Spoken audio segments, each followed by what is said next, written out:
Hello, जय माता दी दोस्तों, गुड मॉर्निंग। और आप सभी को राम नवमी की ढेर सारी शुभकामनाएं। तो बस यहाँ पर आज सुबह सुबह आप लोग समझ तो गए ही हैं क्या काम हो रहा है। आज कंबलों की बहुत दिनों से मैं सोच रही थी, अब ओढ़ने भी बंद हो गए थे ये मोटे वाले कंबल, क्योंकि अब उतनी ठंडी नहीं है। पतले वाले जो ब्लैंकेट होते हैं वो वाले निकाल दिए हैं। और ये मतलब सिर्फ धुलने के लिए मैं बाहर ही रख रखी थी, अंदर नहीं रख रखी थी। और 3 कंबल हैं हमारे जो तीनों लोग ओढ़ते हैं, तीनों ही निकाल के लेके आ गई हूँ एक साथ। और ये भी हैं, ड्यूटी तो जाएंगे पर लेट से जाएंगे, तो दोनों ही लोग मिलके धुल रहे हैं। क्योंकि अकेले बस का तो मैं कहूँ अब नहीं, क्योंकि भारी बहुत हो जाते हैं कंबल, तो फिर अकेले तो नहीं हो सकता। वैसे मैं बच्चों की हेल्प लेती या फिर ये हैं तो इनकी हेल्प लेती। धुलने का तो मैं कई दिनों से सोच रही थी। मैंने कहा अगर ये नहीं रहेंगे तो मैं बच्चों के साथ मिल के धुल लूँगी, ये बच्चों की जब छुट्टी रहेगी तब। तो लेकिन इनसे जब मैंने बोला तो इन्होंने बोला कि चलो मैं धुलवा देता हूँ, परेशान मत हो। और यहाँ पर मैंने एक रेमेडी बनाई थी, वो लगाई बालों में, और उसके बाद लग गई हूँ काम में। तो 1 2 3 तीनों कंबल हो गए, धुला गए। जैसे वॉशिंग में मैंने पहले पानी भरा था, गर्म पानी किया था, सर्फ डाला था, आधा कंबल पहले डाल के थोड़ा देर घूमा है, फिर आधा पलट के दूसरी साइड का फिर अंदर डाल दिया था। इस तरह करके एक साथ तो इतना बड़ा कंबल हम वॉशिंग में डाल नहीं सकते। थोड़ी देर घूमा है और उसके बाद फिर निकाल के पैर से बाहर ही ना, पैर से खड़े होके मैंने भी किया था, पतिदेव ने भी किया था। तो बस इसी तरह फिर जब तीनों ही कंबल इस तरह से निकाल लिया, तो उसके बाद फिर से पानी भरा है वॉशिंग पे मैं। और वैसे अकेले अगर कोई हिम्मत करे, धुलना चाहता है धुल सकता है, ऐसा नहीं है। लेकिन मैं भारी चीज़ें नहीं उठाती हूँ, पहले भी आप लोगों को कई बार बताया, डॉक्टर ने मना किया है तो वेट वाले काम करने के लिए, तो मैं करती भी नहीं हूँ। वैसे अकेले धुलना चाहे तो इस तरह से मतलब वॉशिंग में धुल सकते हैं कि आधा कंबल डाला, आधा आप ड्रायर की तरफ रख दीजिए, या फिर कुर्सी या टब नीचे रख के उसमें आधा रहने दीजिए। उसके बाद फिर आधा उधर घुसा के फिर आधे को कर लीजिए। इसी तरह से खंगाल भी लीजिए, तो होने को हो सकता है। पर अगर जब हैं घर में, आप हेल्प ले लेंगे तो आसान हो जाएगा। अकेले करके थक जाएंगे, दूसरी कोई प्रॉब्लम हो जाए और भी दिक्कत हो जाएगी। यहाँ दीक्षा ने बनाई थी लेमन ग्रास जो होते हैं ना, उसकी टी इनके पापा ने बोला कि दीक्षा बना के ले आओ लेमन ग्रास ले जाके। तो बस छत पर से तोड़ के ले जाके, और मुझे कमेंट आते कि आप अपने पौधों में कौन सी खाद डालते हैं जो इतने अच्छे फूल वगैरह खिलते रहते हैं। तो ज़्यादा तो वैसी कोई खाद नहीं हम ले आते हैं, जो गोबर की खाद होती है वही खाद कुछ कुछ दिनों में डालते हैं। और पानी बराबर डालते रहते हैं, गुड़ाई करते रहिए, घास निकालते रहिए। यही मेन कुछ चीज़ें हैं जिसकी वजह से आपके पौधे जो हैं हमेशा अच्छे बने रहेंगे। इतना ही ध्यान रखना होता है कि कुछ टाइम पे 2 महीने 3 महीने में, इतनी जल्दी भी नहीं, 2-3 महीने में आप थोड़ी थोड़ी खाद डाल दीजिए। उसके बाद मतलब महीने में एक बार गुड़ाई कर दीजिए, महीने 1.5 महीने में फिर जो घास, फालतू की घास वगैरह निकले उनको निकाल दीजिए जब गुड़ाई करते हैं, और पानी डालते रहिए। बस इतने में ही हो जाता है। और यहाँ पर तो कल नवरात्रि का मतलब कन्या पूजन कर दिए थे, तो उस दिन जैसे मंगलवार था, अष्टमी वाले दिन, तो उस समय मतलब उस नहीं निकालते हैं। वैसे भी कहते हैं ना, संडे, इतवार मंगर हमारे यहाँ की भाषा में बोला जाता है। इतवार मंगर को जैसे चौकी हो गया, कलश वगैरह जो हम रखते हैं, दिन देख के, अच्छा दिन देख के हटाना चाहिए। तो मंगल को नहीं करा जाता है, इसलिए हमने उस दिन तो नहीं किया था। आज बुधवार को, और राम मतलब नवमी हमारे यहाँ खंडित भी है। जो नवमी तक पूजा करते हैं वो तो नवमी के बाद ही हटाएंगे, या नवमी पूजा करने के बाद, कन्या पूजन करने के बाद दिन अच्छा है तो उसी दिन हटा सकते हैं। तो पतिदेव पहले नहा के पहुँच चुके थे मंदिर में, तो मैंने कहा आप ऊपर से हटा के माता रानी की फ़ोटो लगा के पूजा करिए, विसर्जित करने वाला काम रहने दीजिए, बाद में आके मैं भी तब करते हैं। और मैं इधर कुछ तैयारी करा दी थी, दीक्षा को कुछ चीज़ें बता दी थी कि दीक्षा कर लेना, कुछ मैंने कर दिया था। क्योंकि खाना, ये जैसे ड्यूटी जाएंगे तो पूरा ही खाना चाहिए। तो मैं भी पूजा करने जाना है मुझे भी, तो मैं आधे काम कर दी थी, आधे काम फिर दीक्षा ने कर दिए थे। इस तरह से जल्दी हो गया था। तो आप सभी को एक बार फिर से राम नवमी की ढेर सारी शुभकामनाएं।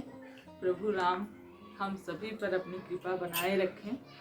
बस नहाना धोना हो गया, आज बहुत बड़ा काम किया है, कंबल धुल गए हैं और पतिदेव मंदिर में पहुंच चुके हैं। और वो देखिए घंटी भी बच गई। अब मुझे जल्दी जल्दी पहुंचना पड़ेगा। नहा तो चुकी हूँ मैं, बस जा ही रही हूँ। पूजा करेंगे हम लोग। दीक्षा से बोल दिया था मैंने, सब्जी काट दी थी, आटा लगा दिया था, दाल चढ़ा दिया था, बाकी को काम दीक्षा करेंगी। का मतलब चावल दाल पलट के डाल दिया, दाल फ्राई कर दिया, सब्जी डाल दी। ये आज दीक्षा के ऊपर था कि तुम ये काम कर देना, क्योंकि हम लेट हो गए थे पूजा करने में, लेट हो जाते तो इसलिए किया। बस जल्दी जल्दी पहुँचते हैं। घंटी शुरू हो गई है।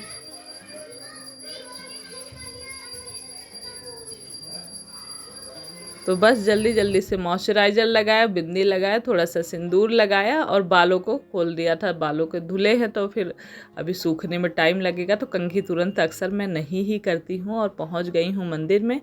बस पहले जल लेके अपने आप को शुद्ध, जब भी पहुँचती हूँ जैसे ओम, ये आप भी मतलब कर सकते हैं मंदिर में पूजा करने से पहले अपने आप को शुद्ध करने के लिए थोड़ा सा जल का आचमन बोलते हैं। ओम केशवाय नमः, ओम माधवाय नमः, ओम नारायण नमः, ये कह के आप आचमन करिए 3 बार और पूजा पाठ करिए। उसके बाद बाहर भी जल वगैरह चढ़ा के सब पूजा संपन्न हुई।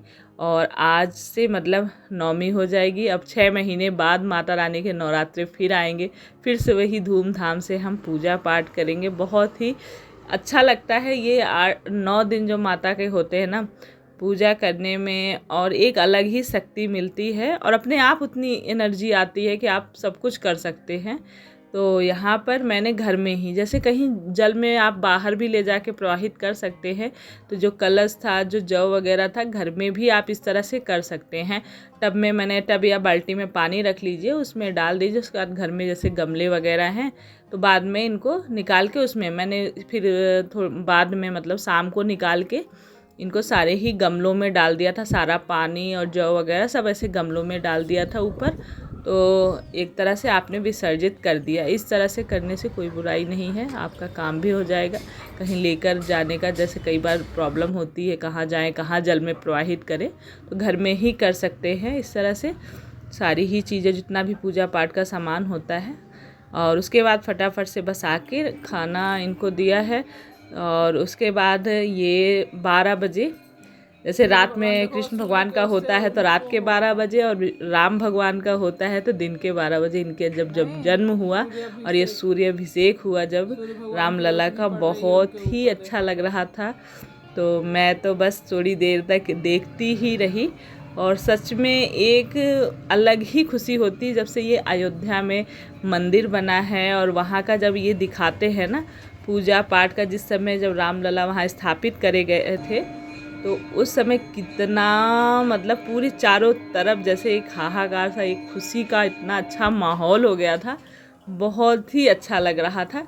तो बस जब हो गया, उनका जन्म हो गया, उसके बाद मैंने थोड़ी देर देखा। उसके बाद मंदिर में प्रोग्राम का ना जैसे कार्ड आता है, वो कार्ड बनता है जब भी कुछ बड़ा प्रोग्राम होता है, रामनवमी हो गया, जन्माष्टमी हो गया, कुछ भी ऐसा, तो वो कार्ड दे के जाते हैं। जिनकी जो श्रद्धा होती है वो अपने हिसाब से वहाँ पे दान करते हैं। तो बस वहीं मंदिर जाने के लिए मैं फटाफट तैयार हुई हूँ। तो तैयार होके मैं निकल रही हूँ मंदिर के लिए। और किसी ट्यूशन, किसी कोचिंग, किसी कुछ, इनकी ड्यूटी कोई भी नहीं आया, मैं अकेले ही मंदिर दर्शन करने के लिए जा रही। भजन कीर्तन हो रहे हैं।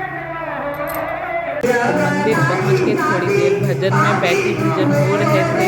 भगवान का जन्म तो हो ही चुका था, वो मैं घर में थी। वो अयोध्या वाला देखने के चक्कर में मैं लेट ही नहीं, मुझे और पहले ही आना था, लेकिन वो टीवी पे बार बार दिखा रहा था कि दिखाएंगे सूर्याभिषेक होते हुए, तो मतलब मैं उसको देखने के चक्कर में लेट हो गई। पहुंची तो यहाँ पर भजन कीर्तन लेकिन चल रहे थे। और उसके बाद फिर यहाँ हलवे का प्रसाद बटा और सब बैठे हुए थे, मैं भी थोड़ी देर बैठी। बहुत ही आज का दिन मुझे मतलब आज का कई दिनों से ये पूजा पाठ में थोड़ा ज़्यादा ही, और आज का और ज़्यादा मतलब रामनवमी भी थी और बहुत सारे लोग आज के दिन नवरात्रि का कन्या पूजन करते हैं। हम लोग आ तो रहे हैं, इधर से झांकियाँ निकल रही, लेकिन पता नहीं, मुझे लगता नहीं कि मैं हूँ और दीक्षा। तो जब हम पहुँचे तो शोभा यात्रा मतलब निकल रही थी सामने से, और भी कई झांकियाँ आगे निकल चुकी थी। थोड़ा सा हम लेट हो गए और लेकिन बहुत ही अच्छा लग रहा था। आप लोग भी हनुमान जी के दर्शन कर लीजिए। उसके बाद एक के बाद एक झांकियाँ निकलती जा रही थी। उनके साथ में ना तरह तरह की ये जो बैंड वाले होते हैं ना, ये भी अपना अलग अलग बैंड पार्टी बीच बीच में रहती है हर झांकी के बाद में। तो आप लोग वैसे रोज़ ब्लॉग चलता मेरे काम काज का तो डेली देखते ही हैं, तो आज कुछ अलग देख लीजिए। भगवान राम का रामनवमी है। तो वैसे तो अक्सर सबके यहाँ अभी वो शोभा यात्रा वगैरह निकलती, पर शायद कुछ लोग ना जा पा रहे हैं इसी कारणवश। ये बहुत ही अच्छा मौका है आप लोगों के लिए भगवान जी का नाम स्मरण करते हुए आज उनका ये झांकियाँ वगैरह देखिए।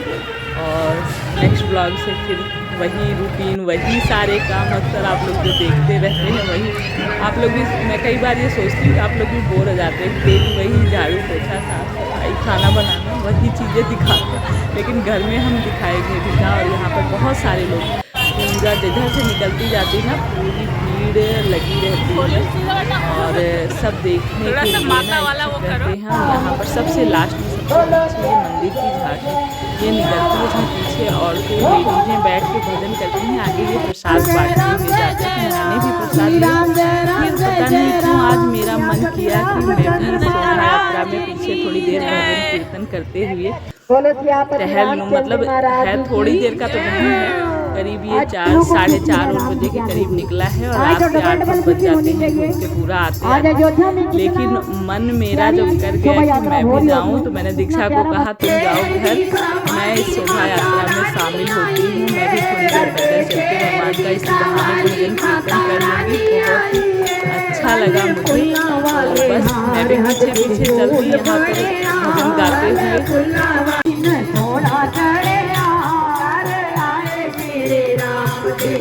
और चारों तरफ बहुत ही अच्छा सजाया भी गया था। जगह जगह पे प्रसाद बट रहे थे, कोई हलवा, कोई खीर, कोई चने, कोई कढ़ी चावल, ऐसे मतलब एक ही रास्ते में सब जगह जिसकी जितना मतलब होता है ना वो अपना प्रसाद भी बांटते रहते हैं। उनकी जनता आती है।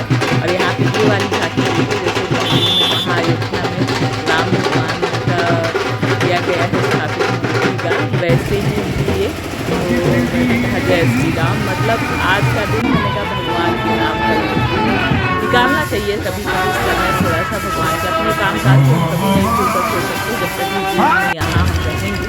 तो इसी बहाने तो कोई पर्व आता है तो थोड़ा समय निकाल लेना चाहिए। काम तो बहुत थे घर में, लेकिन मैंने कहा नहीं आज मैं दर्शन कर लेती हूँ और आप लोग भी दर्शन कर लीजिए। इन लोगों ने लाइट बंद कर दी है।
तो रात के 8:30 बज गए थे और आने के बाद मैंने जल्दी जल्दी से खाना बनाया, क्योंकि अब इनका भी टाइम हो रहा था आने का। और आलू बैंगन की सब्ज़ी बनाई थी और रोटियां बनाई थी। तो यही जल्दी जल्दी मेरा खाना बना। और कंबल वगैरह जो धुल के डाले थे ना, बच्चों को चिल्लाई, वो पड़े हुए थे, फिर बच्चों को भी याद नहीं था कि हमने कंबल डाल रखे हैं। तो बिना ड्रायर किए भी इतनी तेज़ अब कड़ी धूप होने लगी है कि कंबल पूरे अच्छे तरह से शाम तक सूख चुके थे। तो यहाँ पर सब बच्चे ला के बेड पर फेंक दिए थे, सारे कंबल पड़े हुए थे। मैंने खाना पीना बनाया, फटाफट खिलाया और खिलाने के बाद मैंने कहा पहले इनको समेट लेती हूँ। और बर्तन किचन मैंने दीपू और दीक्षा को बोल दिया कि तुम दोनों ही बहनें मिलकर बर्तन और किचन करो, मैं इन कंबलों को हटाती हूँ। तो बस ये बड़ा काम आज मेरा हो गया और आज के दिन भगवान बहुत सारी चीज़ें निपटी, बहुत ही खुशी वाला दिन बीता, बहुत ही अच्छा दिन बीता मैं कहूँगी। तो चलिए अब इस वीडियो को यहीं एंड कर देते हैं, मिलेंगे नेक्स्ट वीडियो में, नेक्स्ट व्लॉग में। वीडियो अच्छा लगता है तो प्लीज़ लाइक ज़रूर करें, न्यू हैं तो सब्सक्राइब करें। अपना ढेर सारा ख्याल रखें, खुश रहें, पॉजिटिव रहें और भगवान का नाम जपते रहें। कोई मौका मिले भजन कीर्तन करने का तो ज़रूर करें। और चलिए फिर, bye, love you all, take care.